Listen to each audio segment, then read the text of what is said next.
NBC's Andrea Mitchell, who is on the convention floor with somebody we have been talking about a lot. She is with former Secretary of State Condoleezza Rice. Andrea. Thanks so much, Rachel. Condoleezza Rice, let's talk about the role of national security. This was the first time we've really heard about national security, yet America has two wars, the two longest wars, and frankly, it's the wars that were ordered by a Republican president under your watch. Well, they were wars, first of all, against Afghanistan because we were attacked on 9/11 and because Saddam Hussein had been a long-time threat in the Middle East. And yes, Iraq, that war is over. The Iraqis are struggling, but they at least are rid of Saddam Hussein. They have democratic institutions that they're trying to make work. We need to try to help them. And so what we talked about here tonight is the role of America in the world. There are many other elements that are breaking, Syria, the situation with Iran, but American strength begins at home, and that's really the message that I wanted to send. The Obama administration could argue that there is a Secretary of State whom you have said you admire. Osama bin Laden has been killed. Al-Qaeda has been seriously damaged and downgraded. The Arab Spring has led to freedoms never before experienced all over the region. Why shouldn't Barack Obama be reelected on the basis of a foreign policy record? Well, first of all, we can argue about the successes of one administration or another. Let's remember that much of the machinery that was put in place to kill Osama bin Laden, to deal with Al-Qaeda, was put in place after the immediate aftermath of 9/11, and it's really a victory for two administrations that we've done so well against Al-Qaeda. But the core of American strength is our economic strength. The core of American strength is not to borrow money that we can't afford to pay back. The core of American strength is to speak loudly about what we want to see in the world for free markets and free peoples, to advocate for free trade.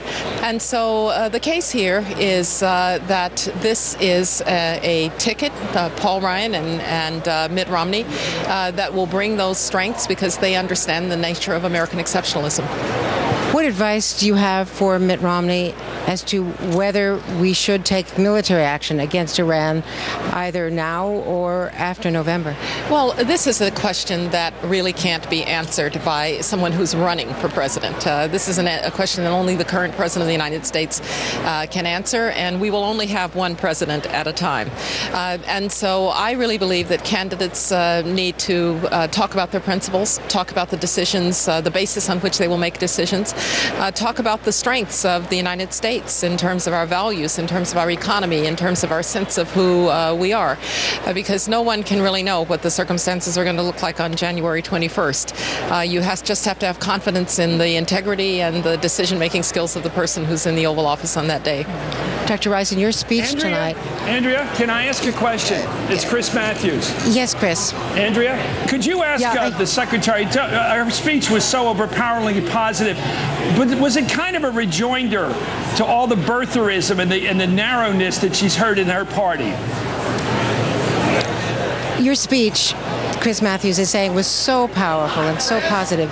Was that a rejoinder to the narrowness and the birtherism that is certainly being heard in the Republican Party? Well, I think on both sides of the aisle, frankly, we're hearing some voices for America to pull back. And it would be a shame if America pulls back because we've done so much good in the world.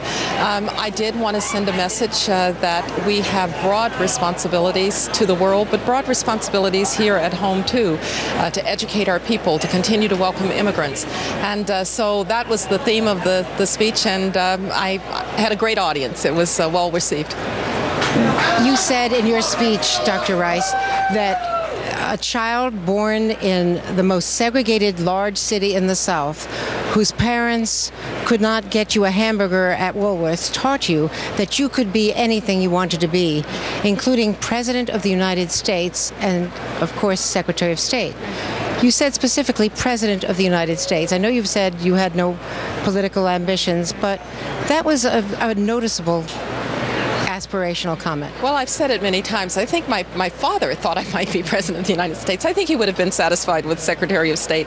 I'm a foreign policy person, and to have a chance to serve my country as the nation's chief diplomat at a time of peril and consequence, that was enough. I'll go back and be a happy Stanford faculty member, and obviously I'll do what I can to help this ticket, but my life is in Palo Alto. My future is with my students at Stanford and in public service on issues that I care about, like education reform.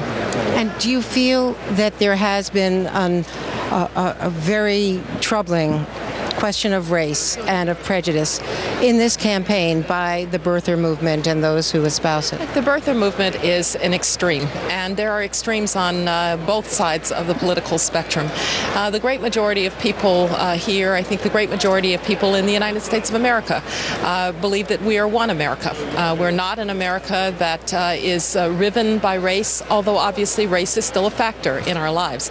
But the biggest place that race is a factor is for minority kids who are trapped in failing neighborhood schools. You said that is the civil rights movement of our era. That's the civil rights issue of our era, because if you are a poor parent and you cannot get your child into a school where they'll be well educated, we are condemning that child to a life of hopelessness. And so I do consider that the major civil rights issue of the day, and I hope that we can address it as a country. Thank you very much, Condoleezza Rice, former Secretary of State, professor, and now obviously political orator. Thank you. Thank you. Nice to be with you. And new member of Augusta National. Yes, and that's right. And I'm really honored and looking forward to playing there on an early occasion. Thanks very much. Thank you. NBC's Rachel, back to you.